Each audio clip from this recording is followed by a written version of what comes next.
परिचय। हम जानते हैं कि पशु विषमपोषी होते हैं, इसलिए वो अपने भोजन के लिए दूसरे जीवों पर निर्भर होते हैं। हाँ, पशुओं को भोजन के लिए बाह्य स्रोत की आवश्यकता होती है, इसलिए हम कह सकते हैं कि वो बने बनाए भोजन पर निर्भर होते हैं तथा ये बना बनाया भोजन या तो पौधों से आता है अथवा दूसरे पशुओं से। भोजन के प्रकार के आधार पर पशुओं के भी अलग अलग बहुत से प्रकार हैं।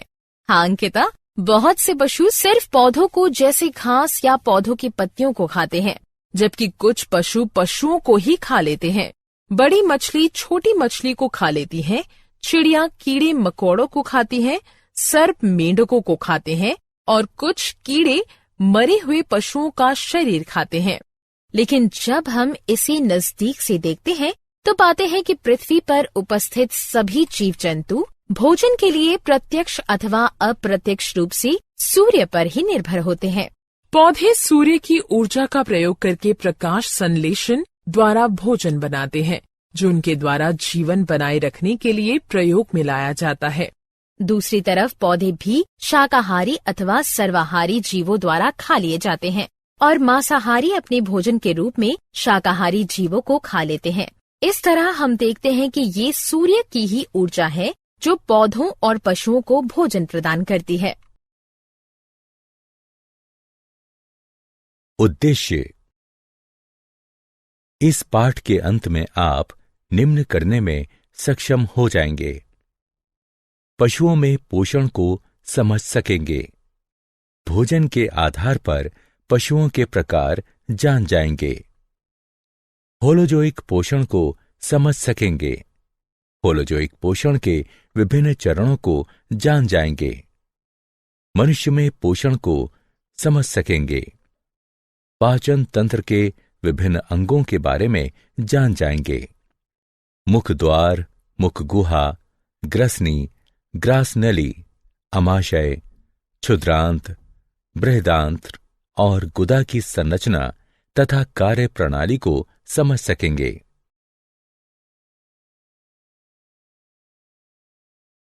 विभिन्न पाचन ग्रंथियों का पता लगाइए। लालारस अथवा लार ग्रंथियों और जठर ग्रंथियों की संरचना और कार्य प्रणाली को समझें। यकृत की संरचना और कार्य प्रणाली को समझें। अग्नाशय और आंत्रीय ग्रंथियों की संरचना और कार्य प्रणाली को समझें। पाचक ग्रंथियों के रसायन विज्ञान का अध्ययन करें।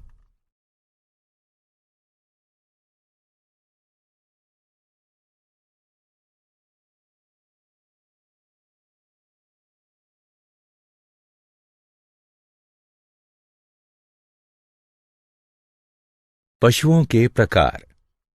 भोजन के आधार पर सभी पशुओं को 3 समूहों में विभाजित किया जा सकता है: शाकाहारी, मांसाहारी, सर्वाहारी।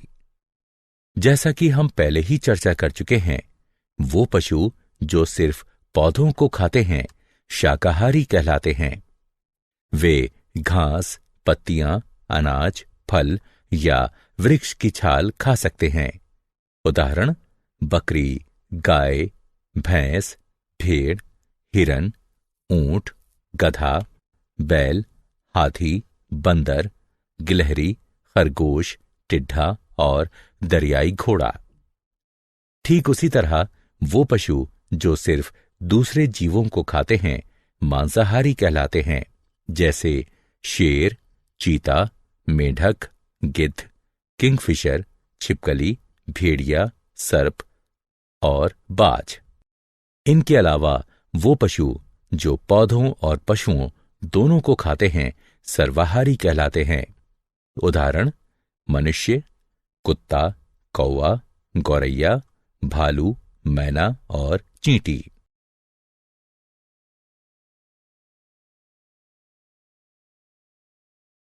होलोजाइक पोषण। होलोजाइक पोषण, होलो संपूर्ण जोइक और पशु, वो पोषण जिसमें ठोस या द्रव कार्बनिक पदार्थों का अंतर्ग्रहण किया जाता है। होलोजोइक पोषण में 5 चरण होते हैं: अंतर्ग्रहण, पाचन, अवशोषण, समत्व, मलत्याग। अंतर्ग्रहण में भोजन को खाया जाता है। यह भोजन के आकार और अंतर्ग्रहण के लिए अंगीकृत संरचना पर निर्भर करता है। अमीबा में अंतर्ग्रहण कूटपादों की सहायता से, पैरामीशियम में सीलिया की सहायता से, हाइड्रा में तंतुओं की सहायता से, कीड़ों में मुख भागों की सहायता से, मेढकों और छिपकलियों में उत्क्षेपणीय जेवा की सहायता से तथा मनुष्य में हाथों की सहायता से होता है। पाचन वह प्रक्रिया है जिसमें जटिल, बड़ी आकृति वाले तथा अघुलनशील कार्बनिक बहुलक, जिनका विसरण नहीं हो सकता है, सरल, छोटे तथा घुलनशील कार्बनिक एकलकों, जिनका विसरण हो सकता है, उसमें टूट जाते हैं। कार्बनिक पदार्थ जैसे प्रोटीन, वसा और जटिल कार्बोहाइड्रेट, अमीनो अम्ल, मोनोशुगर, फैटी एसिड इत्यादि। यह प्रक्रिया पाचक रस में उपस्थित पाचक एंजाइमों की उपस्थिति में होती है, जो पाचक ग्रंथियों से स्रावित होते हैं। अवशोषण वह प्रक्रिया है जिसमें विसरित हो सकने वाले पोषक पदार्थ आहार नली की भित्ति को पार करके लसिका में प्रवेश कर जाते हैं।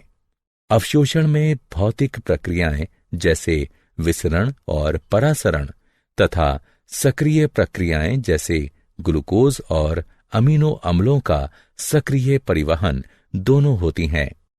समत्व एक उपचयी प्रक्रिया है जिसमें साधारण पोषक पदार्थ उपापचयी प्रक्रिया से गुजरकर पुनः प्रोटीन, पॉलीसैकेराइड और वसा जैसे जटिल और बड़े जैव अणुओं का निर्माण करते हैं।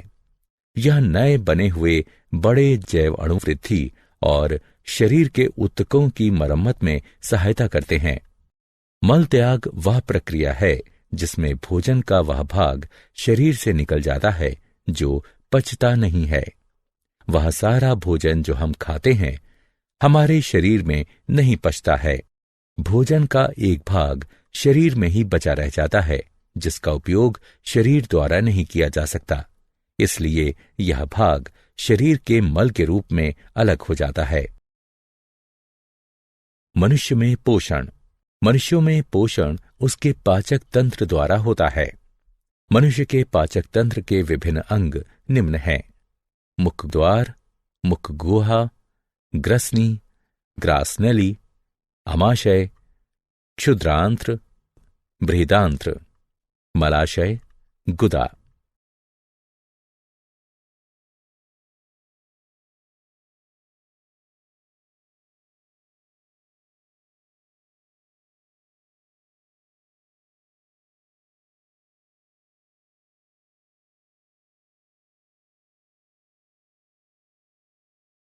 मुख द्वार।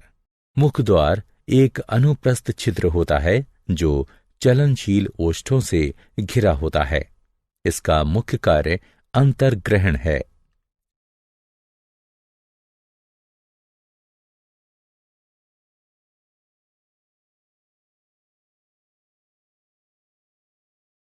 मुख गुहा। मुख गुहा में दो मुख्य संरचनाएं होती हैं, जिह्वा और दांत। जिह्वा एक मोटी, पेशीय और उत्क्षेपणीय संरचना है जो मुख गुहा के तल पर स्थित होती है। जिह्वा पर स्वाद कलिकाएं होती हैं जो भोजन का स्वाद लेने में, भोजन और लाला रस को मिलाने में तथा भोजन को निगलने में सहायता करती हैं। दांत मनुष्य के दोनों जबड़ों में होते हैं। दांत जबड़े की हड्डियों में बने कोटरों में धसे होते हैं। एक वयस्क मनुष्य में 32 दांत यानी प्रत्येक जबड़े में 16 दांत होते हैं। दांत 4 प्रकार के होते हैं: कृंतक दांत, श्वदंत, अग्रजवर्णक और चरवर्णक। प्रत्येक जबड़े में 4 कृंतक दांत होते हैं। ये तेज धार, छेनी की आकृति के और शाकाहारी भोजन को काटने तथा टुकड़े टुकड़े करने के लिए होते हैं। प्रत्येक जबड़े में 2 शिवदंत होते हैं। ये तेज धार कृपाण की आकृति के और मांसाहारी भोजन को चीरने के लिए होते हैं। प्रत्येक जबड़े में 4 अग्र चर्मवर्णक दांत होते हैं। ये बड़े और कस्प आकृति के तथा चबाने और पीसने के लिए होते हैं। प्रत्येक जबड़े में 6 चर्मवर्णक दांत होते हैं। ये बड़े और कस्प आकृति के तथा चबाने और पीसने के लिए होते हैं।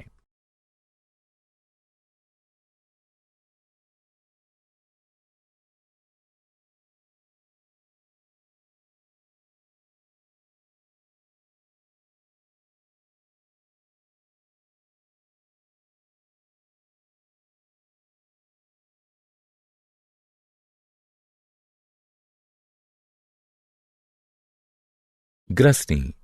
ग्रसनी एक कीप जैसी आकृति होती है जहां भोजन और वायु एक दूसरे को पार करते हैं। इसमें 2 छिद्र होते हैं। कंठ द्वार कंठ और श्वास नली में खुलता है। गलेट ग्रास नली में होती है और भोजन निकलने के दौरान खुलती है। ग्रास नली। ग्रास नली पाचन तंत्र का एक लंबी, संकरी और नलीदार भाग है। यह गर्दन और ग्रसनी से अमाशय में खुलती हैं। यह क्रमाकुंचन द्वारा भोजन का परिवहन करती है। अमाशय। अमाशय एक मोटा, पेशीय और जे की आकृति का थैला होता है जो ऊपरी उदर के बाएं भाग में स्थित होता है। अमाशय भोजन के मंथन और पाचन में सहायता करता है। अमाशय में भोजन का 3 घंटे तक मंथन होता रहता है, जिसके कारण भोजन छोटे छोटे टुकड़ों में टूट जाता है और एक अर्धठोस पेस्ट बनता है।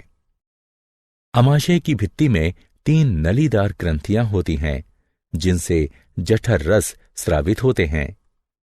जठर रसों में मुख्यतः 3 पदार्थ होते हैं: HCl यानी पेप्सिन, एंजाइम और श्लेम। HCl की उपस्थिति के कारण पेप्सिन एंजाइम अम्लीय होता है और प्रोटीनों का पाचन शुरू कर देता है।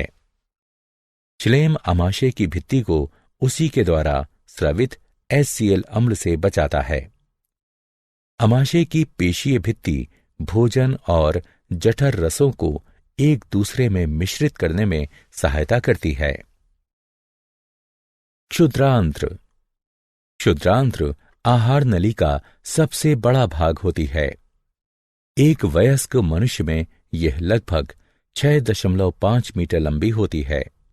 यह बहुत संकरी होने के कारण क्षुद्रांत्र कहलाती है। क्षुद्रांत्र 3 भागों में विभाजित होती है: गृहिणी, जेजुनम और इलियम। क्षुद्रांत्र वह स्थान है जहां भोजन पूरी तरह से पच जाता है और उसका अवशोषण प्रारंभ हो जाता है। इसमें 2 ग्रंथियों से स्रावित होने वाले रस आते हैं: यकृत और अग्नाशय। यकृत से पित्त स्रावित होता है, जो एक हरा पीला लवण युक्त क्षारीय द्रव होता है, जो वसा का पायसीकरण अथवा उन्हें तोड़ने में सहायता करता है। इसलिए अमाशय से आया हुआ अम्लीय भोजन यहां पित्त द्वारा क्षारीय हो जाता है और वसा भी छोटी छोटी बूंदों में टूट जाती है। अग्नाशय से अग्नाशयी रस स्रावित होता है, जिसमें एमाइलेज, ट्रिप्सिन और लाइपेज होते हैं। एमाइलेज मंड को तोड़ता है, जबकि ट्रिप्सिन प्रोटीन को, लाइपेज पायसीकृत वसा को तोड़ता है। बृहदांत्र। बृहदांत्र क्षुद्रांत्र की तुलना में छोटी और चौड़ी होती है। यह कोलन में जाने वाले भाग और मलाशय में विभाजित होती है। यह मल के निर्माण और उसके अस्थायी भंडारण में सहायता करती है। अधिकतम कशेरुकियों में कोलन पाचन तंत्र का आखिरी भाग होती है। शरीर से बाहर निकलने से पहले यह ठोस पदार्थों में से जल तथा लवण अवशोषित कर लेती है। मलाशय बृहदांत्र का 6 से 8 इंच लंबा भाग होता है। यह ठोस अपशिष्टों का तब तक भंडारण किए रहता है जब तक वो गुदा द्वारा शरीर से बाहर नहीं निकल जाते हैं। गुदा गुदा धड़ के आधार पर स्थित होती है और पाचन तंत्र के अपशिष्ट पदार्थों को शरीर से बाहर निकालने का काम करती है। पाचन ग्रंथियां। इन अंगों के अतिरिक्त कुछ पाचन ग्रंथियां भी होती हैं जो पाचक एंजाइमों को स्रावित करती हैं। ये पाचक ग्रंथियां हैं लाला रस ग्रंथियां, जठर ग्रंथियां, यकृत, अग्नाशय, आंत्रीय ग्रंथियां। लाला रस यानी लार ग्रंथियां। मनुष्य में लाला रस ग्रंथियों के 3 युग्म होते हैं। इनसे लाला रस या लार स्रावित होती है, जिसमें पाचक एंजाइम टाइलिन अथवा लारिये एमाइलेज होता है। लाला रस नलिकाएं मुख गुहा में खुलती हैं। जठर ग्रंथियां। जठर ग्रंथियां अमाशय की भित्ति में होती हैं और जठर रस स्रावित करती हैं।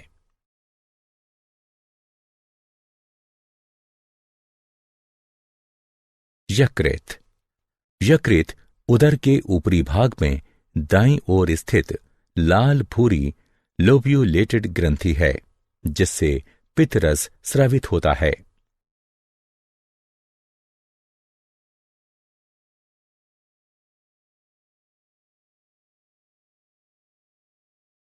अग्नाशय।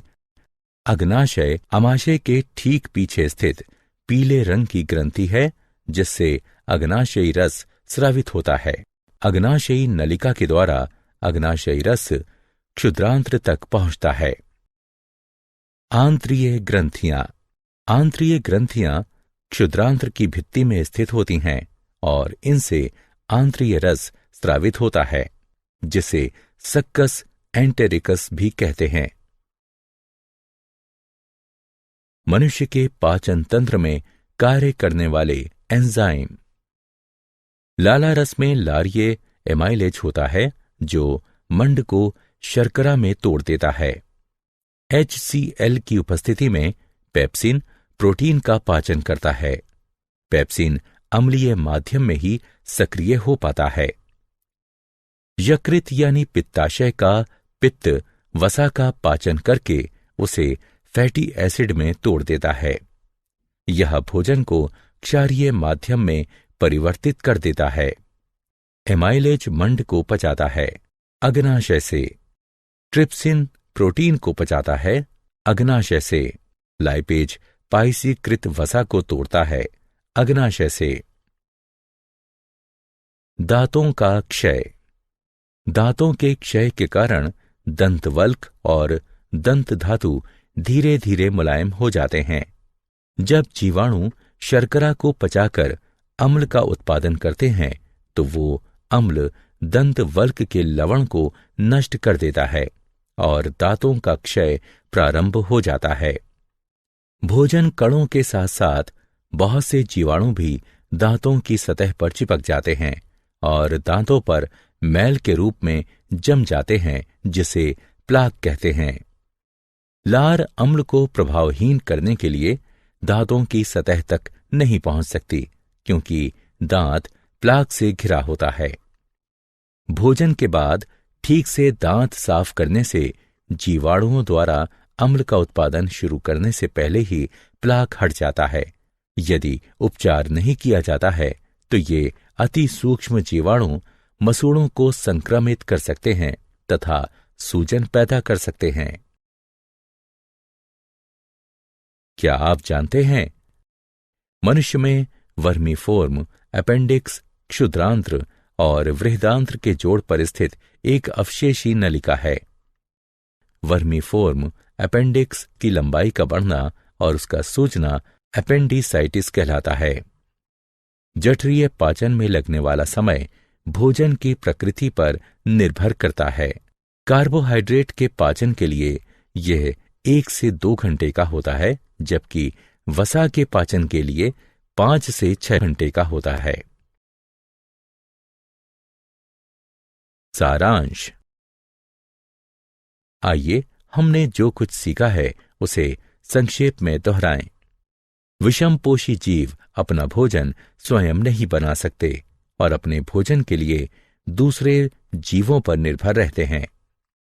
पोषण में भोजन का प्रयोग होता है और इसमें अंतर्ग्रहण, पाचन, अवशोषण, समत्व और मल त्याग जैसे चरण होते हैं। अमीबा सर्वाहारी और होलोजोइक है। अमीबा भोजन का अंतर्ग्रहण कूटपादों की सहायता से भोजन को घेर कर करता है।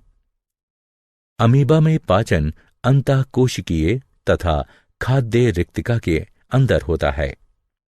मनुष्य की आहार नली मुख गुहा, ग्रसनी, ग्रास नली, क्षुद्रांत्र, वृहदांत्र और गुदा से बनी होती है। मनुष्य के दांत हेट्रोडोंट होते हैं। भोजन आहार नली में क्रमाकुंचन गति द्वारा नीचे उतरता है। मनुष्य की पाचन ग्रंथियों में 3 युग्म लाला रस ग्रंथियां, जठर ग्रंथियां, यकृत, अग्नाशय और आंत्रीय ग्रंथियां होती हैं। पाचन ग्रंथियों से पाचक रस स्रावित होते हैं, जिसमें पाचक एंजाइम होते हैं। कार्बोहाइड्रेट का पाचन मुख गुहा में ही प्रारंभ हो जाता है, जबकि प्रोटीन और वसा का पाचन आमाशय में प्रारंभ होता है। पाचन क्षुद्रांत्र में पूरा हो जाता है। क्षुद्रांत्र में ही भोजन का अवशोषण भी होता है। दांतों का क्षय स्ट्रेप्टोकोकस म्यूटेंस जीवाणु द्वारा होता है, जो शर्करा युक्त भोजन में किण्वन करता है और कार्बनिक अम्लों का उत्पादन करता है।